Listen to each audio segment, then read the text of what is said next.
I thought instead of just staring at this machine, I'd actually try and use it a little bit today. So here's your setup. So we're going to start with threading the tension mast. Hopefully I'm in camera here. We are going to take our yarn and we're going to go into the triangle, in through the hole. We're going to come up to the masthead itself. We're going to go through the little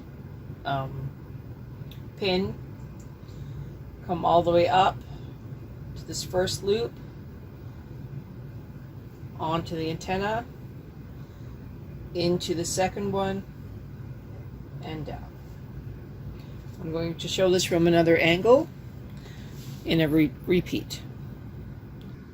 One more time. Into the little triangle. Oops. Up. Past the pin. Over. Through the first one. Did you see that? Right? Through the first one. Into the masthead. Through the front. And you're ready to knit.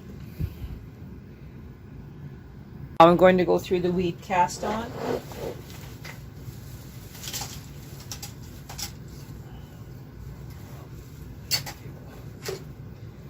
Okay, for a weave cast on, bring every second needle out forward.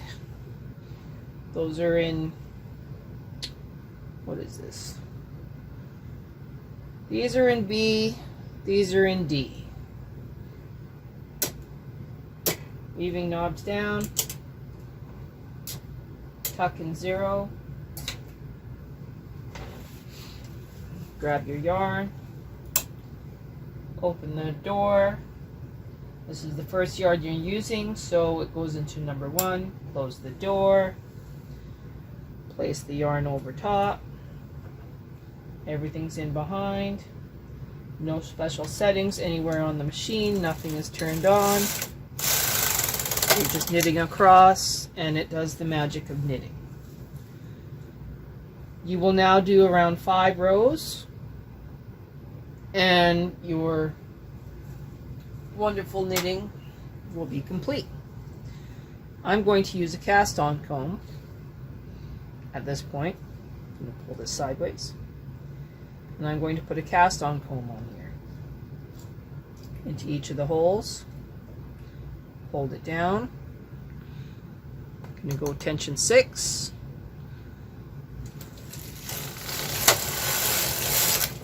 And now I'm on cast on comb. I'm going to put on 2 claw weights. I just got to find my other claw weight.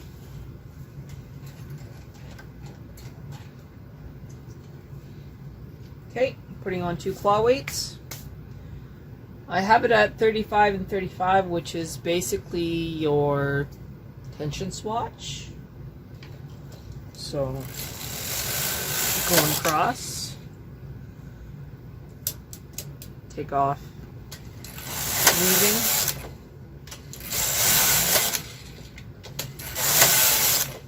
and that's how easy that goes.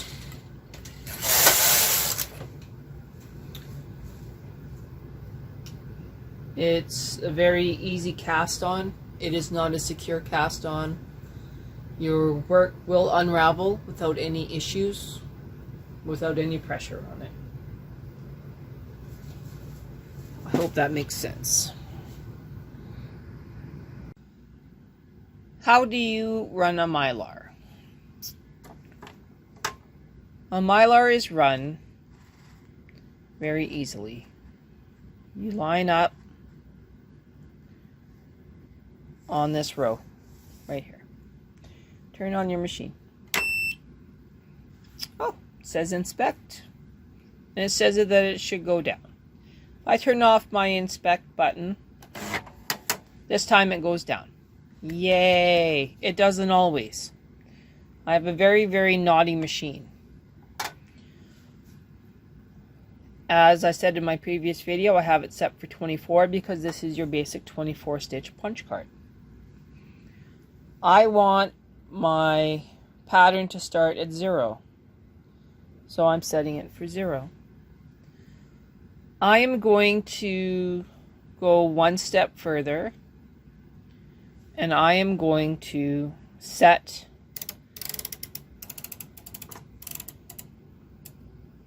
for 1 instance of this punch card.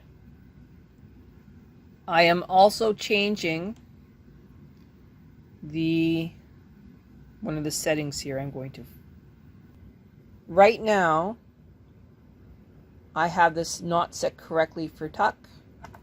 I'm going to tuck. So I look at my book and it says this coffee cup and this coffee cup for tuck. So those are the coffee cups I'm going to use.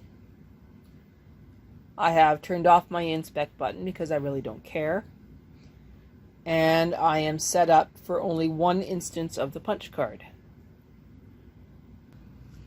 Unlike a punch card, you do not need to go across. You can just turn it on to tuck.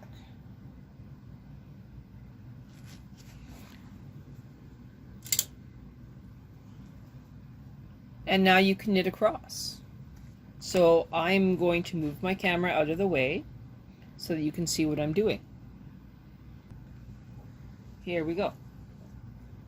I'm going across. The mylar moved. The machine tucked a little bit. And now we're going to go across again. We're going to do 10 rows.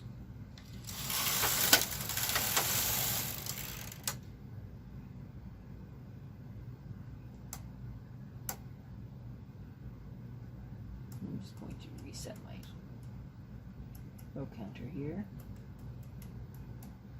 Okay, 10 rows.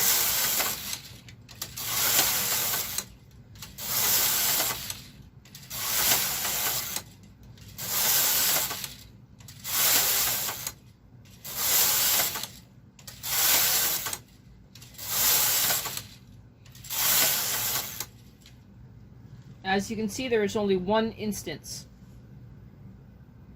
in this section. I'm now going to increase to 24. 24. I'm going to knit another 10 rows.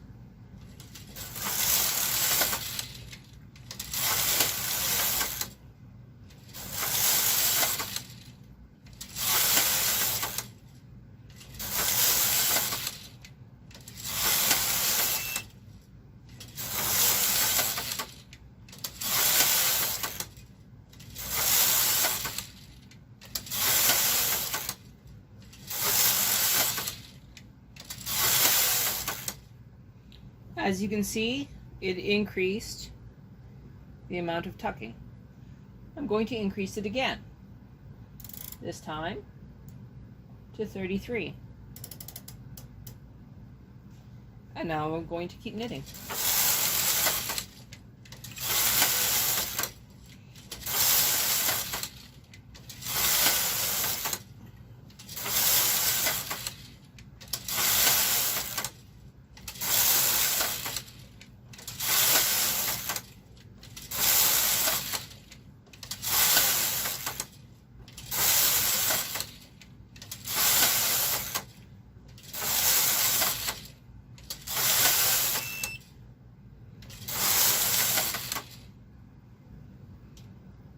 There you can see that I increased the width which the machine itself knits. Now what would happen if I didn't have this right here? Let me show you. We're going to do the inspect button again. We're going to move this to only 12. Reinspect. Still the full width, Now you're going to see a big difference in how it behaves.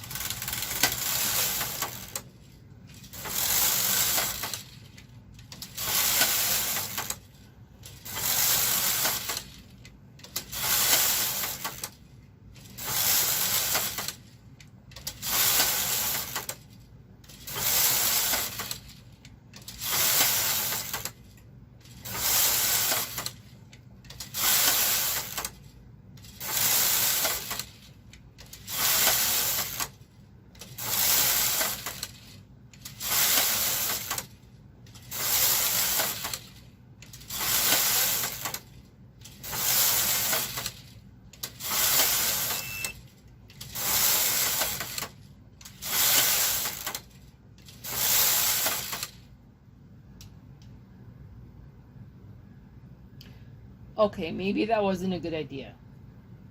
Hang on. We're going to inspect again. I'm going to make it half. I guess because it's a 24 stitch repeat, it actually did a really good job. Okay, so we're going to screw it up on purpose.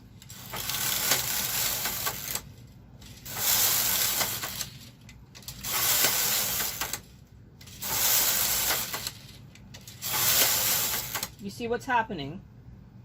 Because it's not the full width, now the stitches are totally confused as to what they're supposed to be doing. You can see how we have these long loops where it's trying to tuck more than it should. So we're going to inspect again. We're going to increase to 24. Turn off inspect. And fix it.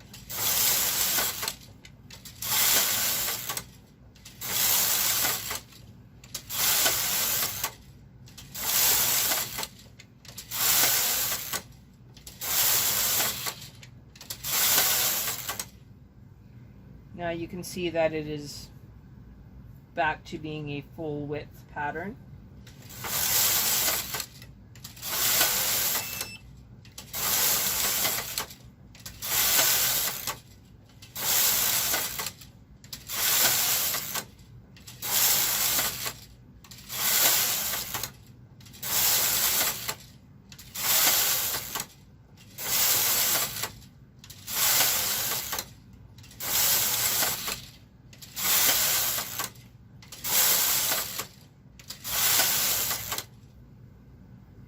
Again, it's a beautiful tucked pattern. So here you can see, if I back it up, I'm going to back up the camera just a little bit here. Okay, 12, 24, 33, all the way up. Here is where I played with the pattern, and you can see how it totally got confused. And then I went back to it being normal. So now, this is just a test piece, so it really doesn't matter. This is tuck all the way up. And practical application, pair of socks. They look very pretty. In fact, we could make a pair of socks, but I did promise that I wouldn't go crazy on this stuff. I didn't want to put on the ribbers, so I can't do any ribbing. So, other than mock rib, I'd have to redo my setup and take out my ribber. I don't want to. Did I mention I don't want to? I don't want to. I'm going to remove this project from the machine after I knit a couple rows of regular. So I put it in O, knit 2 rows, cut off the project, place the yarn in the yarn clip, take off the weights, put them away. Bring this down. and across. Okay. With most tuck, this is the side that you want to see, and this is the side you don't care about. Although some people really, really like this side for sweaters, this is actually the better side.